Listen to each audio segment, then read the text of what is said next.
चिराग पिंपळकरांचा शुद्ध खोटेपणा clean bowled केलाय. वा वा वा वा.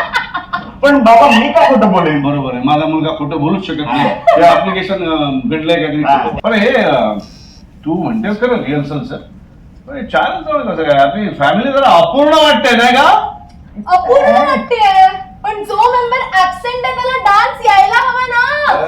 Don't under estimate the power of a cricketer. बाबा, डान्स करणं म्हणजे क्रिकेटची बॅट हातात घेऊन वाकडे तिकडे फिरवणं इतकं सोपं नाहीये. अरे बापरे. आता ती गांधी माशी गपचूप बसले खोलीत, तर तुम्ही कशाला चिडवताय? आम्ही तुम्ही दोघं ना विचित्र प्राणी आहात. आम्ही काय केलं? मग बाबा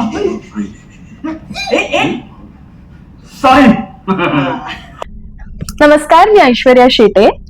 आता थांबवायचं कसं हे माझं नवीन नाटक येतंय आणि त्यात मी तन्वीची भूमिका साकारते. आता थांबवायचं कसं हे नाटक ऍक्च्युली जेनझी आपण जी टर्म यूज करतो, सो माझी या नाटकात एका जेनझी मुलीची भूमिका आहे जी जेनझी असून सुद्धा बरीच समजूतदार आहे. ती तिच्या आई वडिलांचं ऐकणारी आहे, पण ऍट द सेम टाइम ती लव्ह मॅरेज आणि ह्या सगळ्या गोष्टींवरती बिलीव्ह करणारी आहे, प्रेमावर विश्वास ठेवणारी आहे आणि अंधळा विश्वास ठेवणारी आहे.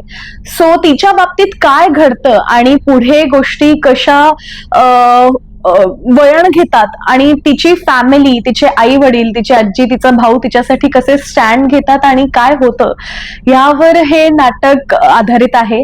त्यामुळे तुम्हाला खरंच खूप आवडेल. आजच्या पिढीने हे नाटक बघण्यासारखं आहे आणि आपल्या आई वडिलांच्या पिढीने सुद्धा हे नाटक बघण्यासारखं आहे, ह्याच्यासाठी की आमच्या पिढीला किती अजून छान समजून आणि सांभाळून घेता येईल किंवा कसं हँड इन हँड गोष्टी जातील ह्याचं खूप एक उत्तम उदाहरण आहे. त्यामुळे हे नाटक सगळ्याच जनरेशननी पाहायला हवं असं माझं मत आहे. खूप कमाल वाटतंय, म्हणजे it's a great pleasure Girish सरांबरोबर आणि सुकन्या मॅम सोबत काम करणं. कारण म्हणजे ना, एकतर दोघं खूप अपोजिट पर्सनॅलिटीज आहेत. सुकन्या मॅम खूप भरभरून बोलणाऱ्या आणि काय म्हणतात जे मनात येईल ते पटकन बोलणाऱ्या आहेत. त्यामुळे माझं सुकन्या मॅमशी जास्त छान बॉन्ड झालंय आणि गिरीश सरांशी पण छानच बॉन्ड आहे. पण ते कसं आहे की म्हणजे थोडंसं असं मला ते कमी बोलणारे आहेत किंवा मोजकं बोलणारे आहेत किंवा खूप इंटेलेक्च्युअल बोलणार. म्हणजे सुकन्या मॅम सुद्धा खूप इंटेलेक्च्युअल बोलतात, त्यांचे खूप किस्से असतात, पण तरी एक जास्त क्लोजनेस माझा सुकन्या मॅम सोबत आहे. कारण बट ऑब्विस एक तर गर्ल पॉवर आमचा एक गर्ली झोन आहे, गॉसिप गर्ल झोन आहे, तो आहे आणि it's a great pleasure to work with them. कारण एकतर सुकन्या मॅम खूप काही करतात. सकाळी 4:30ला उठून आमच्यासाठी जेवण बनवतात. म्हणजे माझी आई मला डबे देते, त्यासोबत सुकन्याताई सुद्धा आमच्यासाठी डबे घेऊन येते, असं आहे ते. सो एक ना आईवाला झोन आहे त्यांच्यासोबत, बिकॉज त्यांची मुलगी सुद्धा माझ्या वयाची आहे आणि त्या मला त्या दृष्टिकोनातून बघतात. आणि गिरीश सरांसोबत काम करायला खूप मजा येते, शिकायला खूप मजा येते, त्यांच्याबरोबर खूप शिकायला मिळतंय. अनेक गोष्टी ते करेक्ट करत असतात कामाच्या बाबतीत. सुकन्याताई सुद्धा खूप करेक्ट करत असतात. सो गोष्टी नवनवीन शिकायला मिळतात, अनुभवायला मिळतात. त्यांचा एक्सपिरियन्स माझ्या कामी येतोय. So it's a great pleasure to work with them. बाबा, तुम्हाला तुमची मुलगी इतर मुलींसारखी वाटली का? नाही. सामान्य सज्जन घरातली जरी असले ना तरी कोणाचं काही ऐकून नाही घेणार आहे. शबात. मग लहान भावाशी भांडलीस का? काय म्हणजे काय? वाट पाहायला लावली त्याने मला. नाही झाली चूक, पण का झाली?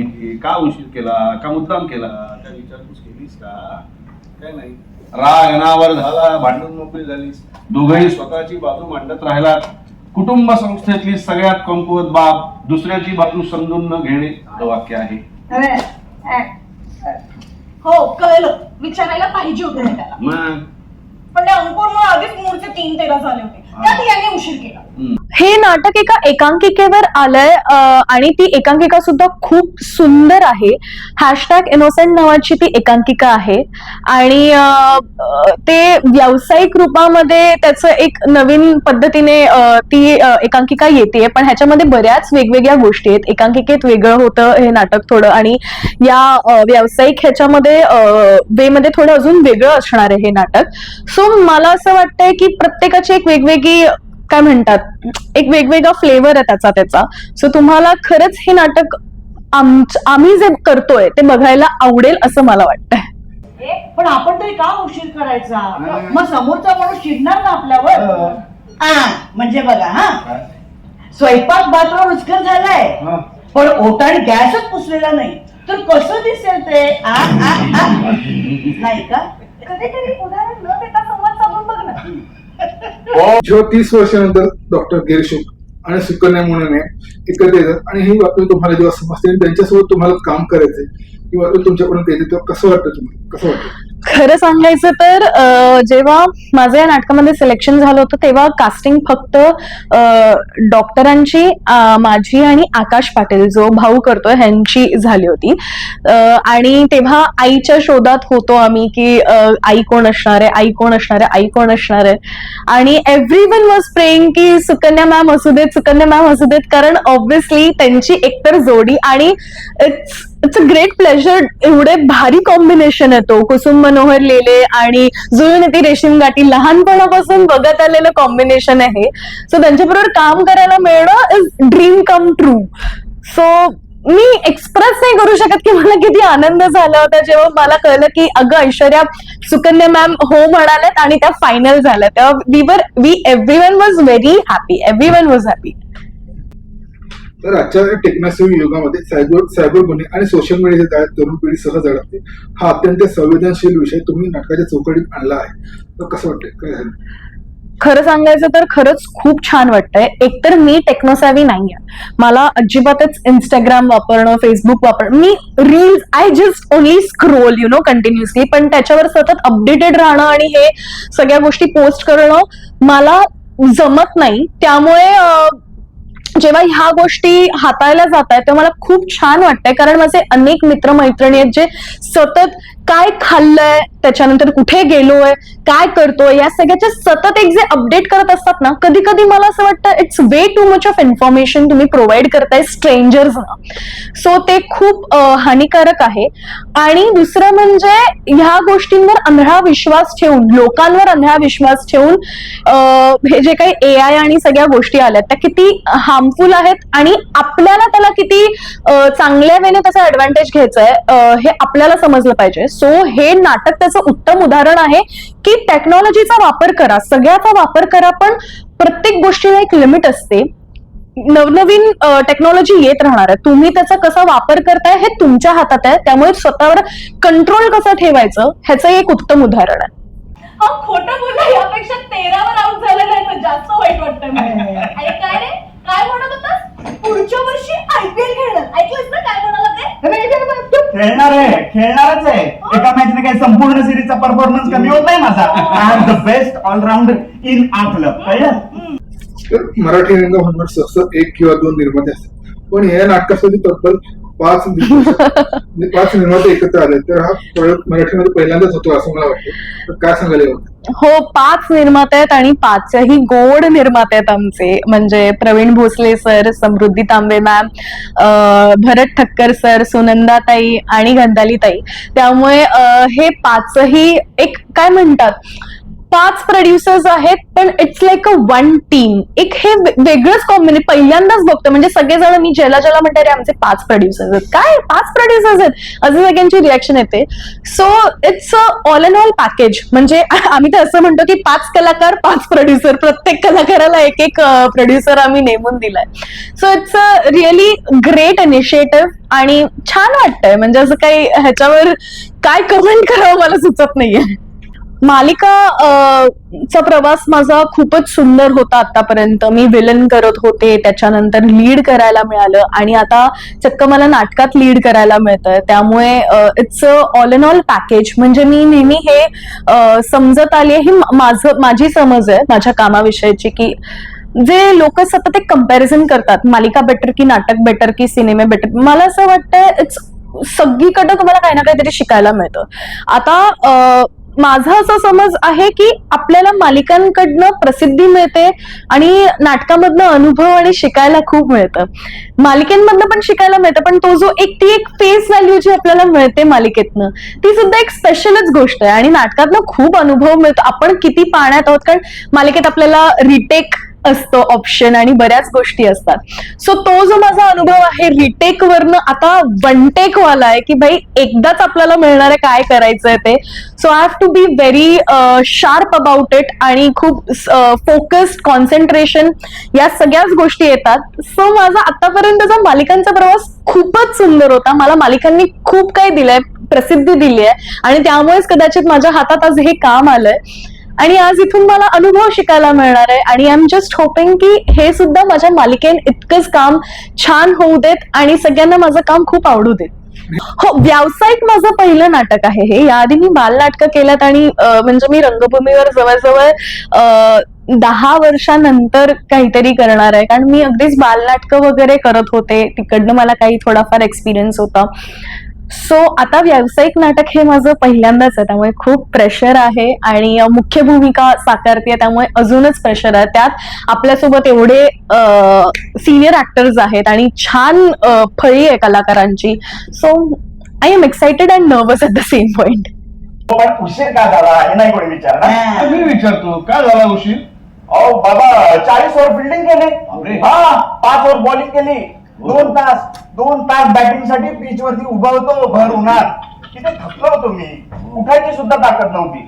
फक्त या डुचकीसाठी नो नो नो म्हणजे तुमच्या लाडक्या लेकीसाठी हा. अंगात जीव एकवटून उठलो आणि धावत पळत तिला पिकअप करायला गेलो तरी बोंबलती.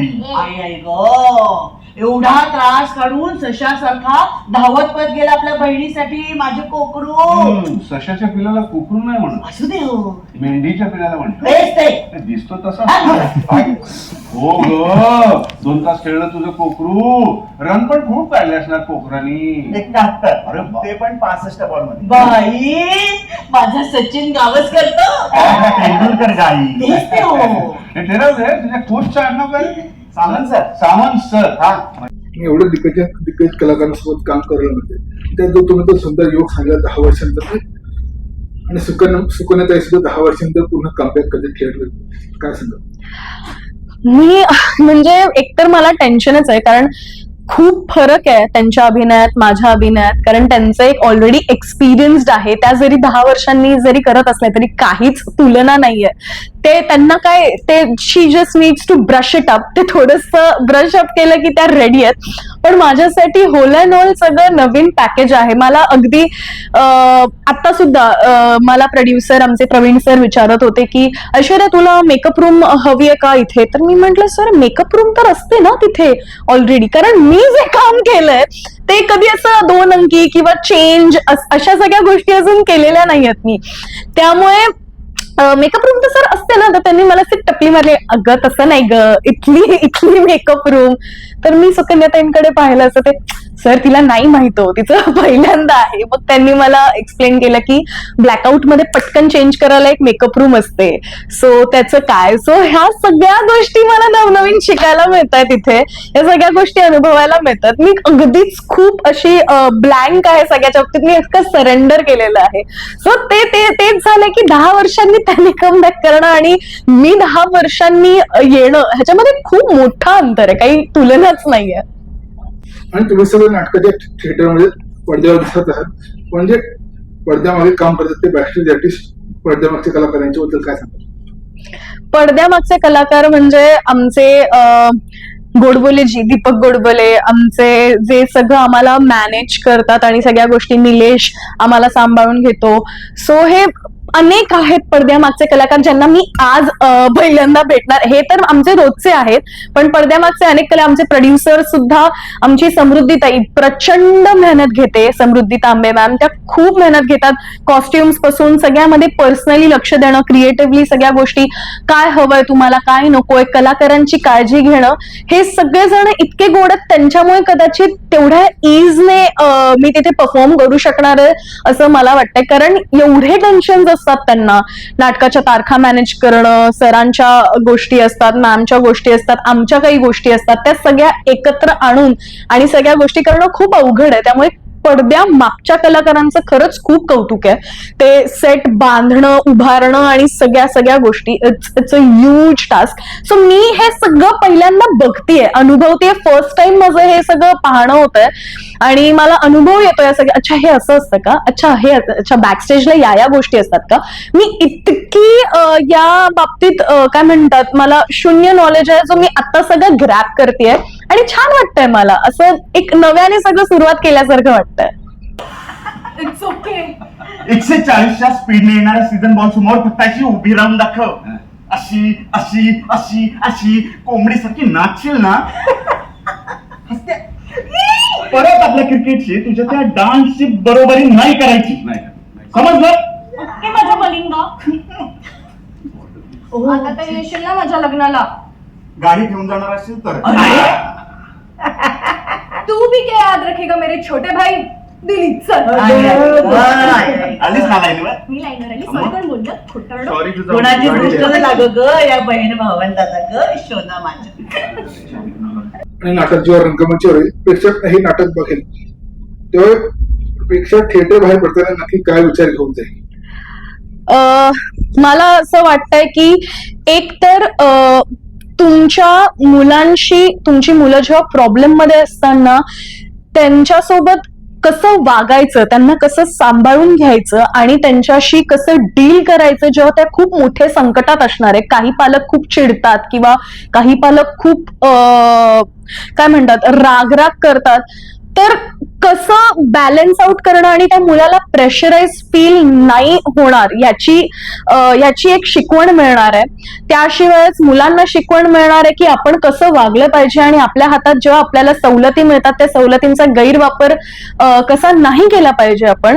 सो याही गोष्टी आहेत. आणि कधी कधी काही मुलं इनोसेंटली अडकत जातात काही गोष्टींमध्ये. सो त्या मोहापासून कसं आपण स्वतःला कंट्रोल ठेवलं पाहिजे. अनेक गोष्टी आहेत, अनेक गोष्टी आपल्याला या नाटकातनं शिकायला मिळणार आहेत किंवा तुम्ही बोध घेऊ शकता असं मी म्हणू शकते. पण definitely it's a whole and whole package की कसं आई वडिलांचं आणि मुलांचं बॉन्ड असावं. आजी अंकुर आणि माझ्यामध्ये ना हाच एक खूप मोठा फरक आहे ग. म्हणजे मी ही अशी साधी ट्रेडिशनल, तो बघ ना तो खूप मॉडर्न आहे.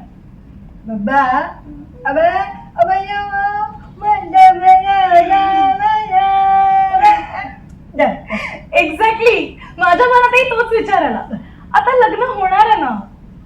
30 मेला गडकरी रंगायतला आमचं नाटकाचा शुभारंभ आहे दुपारी 4 वाजता. प्लीज प्लीज भरपूर प्रतिसाद द्या आम्हाला आणि प्लीज या, कारण हे नाटक खरंच खूप वेगळं आहे. आजच्या काय म्हणतात गोष्टींवर आधारित आहे आणि आई वडिलांचं आणि मुलांचं नातं कसं असावं ह्याचं एक उत्तम उदाहरण आहे. सो प्लीज प्लीज आमचं नाटक पाहायला या.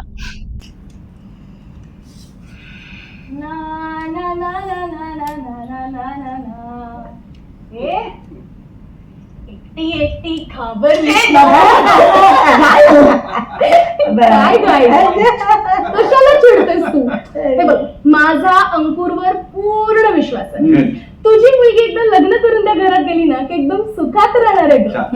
नको काळजी करू. आणि बाय द वे आपल्याला आता मुलाकडच्यांपेक्षा 10 स्टेप पुढे राहायचं. चला लगेच. डान्स स्टेप बद्दल बोलतेय मी. आपला फॅमिली डान्स त्यांच्यापेक्षा एकदम जबरी झाला पाहिजे. जाबरी म्हणजे जाबराट होणार, तू काळजीच करू मी नको. पटकन हात धुवून येते. हात कशाला धुवायला पाहिजे.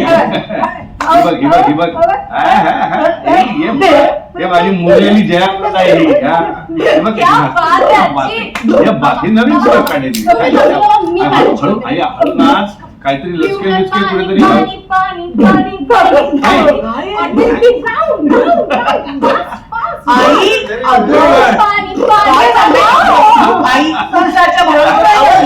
काय चाललंय तुमचं? एवढ्या फास्ट गाणं नाचायची काही गरज आहे का तुम्हाला? तुझा प्रॉब्लेम काय नेमका? ते नाचते हा प्रॉब्लेम आहे का फास्ट गाण्यावर नाचते हा प्रॉब्लेम आहे? दोन्हीला आहे. आता ह्या वेळेला एक मिनिट गप्प बसू. तुम्ही थांबा जरा. अरे आदरणीय माता पिता, आपण सर्व कुटुंबजन इथे आजीच्या डान्सवर चर्चा करायला जमलोय का? आपल्या फॅमिली डान्स साठी जमलोय. चला हात धुते. आता धुतलेच अहो, ना मग. विसरले हो मगाशी यांच्या नादात. काय आले, आले, कळत नाही. आले.